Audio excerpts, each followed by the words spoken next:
होता है वो किससे बना होता है? न्यूरॉन सेल से। किससे बना होता है? न्यूरॉन सेल से।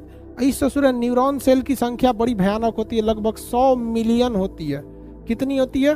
100 मिलियंस होती है। इतना भयानक होता है कि आप ब्रेन में टूट टट गया तो जोड़ नहीं सकते। सबसे पहला कि इसमें तो किसी भी तरह का कोशिका विभाजन नहीं होता है। दूसरा, ये सबसे लंबी कोशिका है, जब से ब्रेन बना उस टाइप का, बस वो बड़ा हो जाता है, वो टूट के नया नहीं बन पाता है। ध्यान से समझिए, जब हम छोटे रहते हैं तो ब्रेन हम लोग का वही 400 ग्राम का रहता है, 300 से 400 ग्राम का। वो न्यूरॉन सेल बड़े हो जाते हैं बट टूट कर रीजनरेट नहीं हो पाते। हमारी कोशिकाएं क्या होती हैं?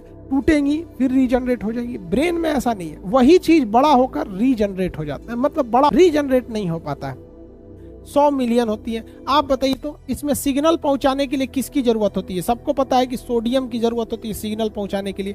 ये क्या कहलाता है? ब्रेन का ये एक्सॉन कहलाता है। क्या कहलाएगा? ये एक्सॉन।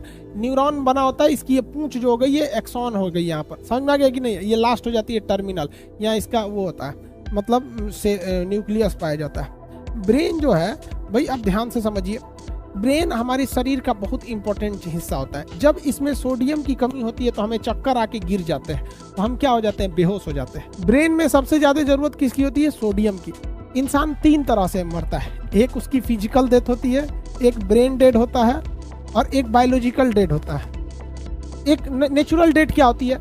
आदमी बीमार पड़ा, शरीर भी झूल गया है, बुढ़ौती आ गया, जैसे हमारे उम्र के आएंगे लोग तो बहुत ही दिक्कत हो जाएगा, सोच ये अच्छा से काम नहीं करेगा, और बूढ़ हो जाइएगा, बूढ़ सूढ़ हो जाइएगा, शरीर भी मरेगा, ब्रेन भी मरेगा। ये नेचुरल डेथ हो गया। एक्सीडेंटल डेथ तो पता है, सोच गाड़ी उड़ी से टकरा के मर गए यहाँ पर। लेकिन 2 डेथ समझिए, एक बायोलॉजिकल डेथ, एक ब्रेन डेथ। जब हम मरते हैं तो मरने के लगभग 10 मिनट बाद तक ब्रेन जिंदा रहता है। अगर कोई मर गया है 10 मिनट बाद तक वो ब्रेन जिंदा रहता है। तो जब इंसान का ब्रेन जिंदा रहता है तो उसे दोबारा जिंदा किया जा सकता है। रसिया में इस पर ये रिसर्च चल रहा है, 2050 तक में वो मरने के बाद इंसान को 10 मिनट के लिए फिर जिंदा कर देंगे। आप कहिएगा 10 मिनट में क्या होगा? भैया एक चीज देखिए, जब नया नया मोबाइल का आविष्कार हुआ था ना, तो मैसेज भेजते थे गुड मॉर्निंग, 1 रुपया कट जाता था। धीरे धीरे अपडेट करके आज वीडियो कॉल पे आ गए ना, तो बस ससुरा एक बार जिंदा करने देखिए इस ससुरे परदादा को ना जिंदा करके ला देंगे सब, तब कहिएगा बहुत खचरा हो गया इसमें आजकल का वैज्ञानिक। अरे यार, जो मर गया उसको जाने दो ना, उसको काली जिंदा करने के चक्कर में है।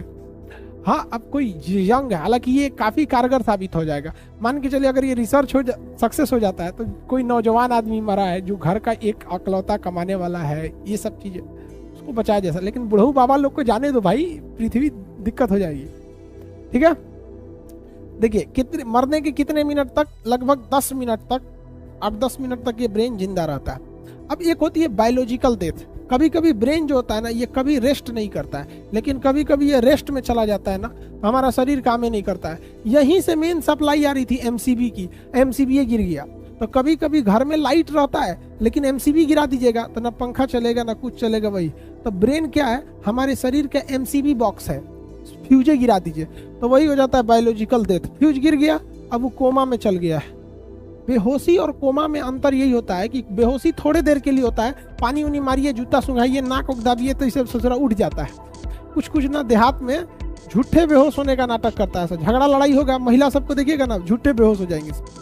उस वाला नहीं, जब आप बेहोश होइएगा उस स्थिति में जब आपको उठा लिया जाता है तो उसे कहते हैं हम लोग कौन सा डेथ? Biological death. कौन डेथ? Biological death. एक होता है ब्रेन डेड, शरीर जिंदा रहती है, अचानक ब्रेन पे चोट लगेगा, ब्रेन डेड हो जाएगा, खड़े खड़े मर जाएंगे। सबसे खतरनाक होता है ब्रेन डेड।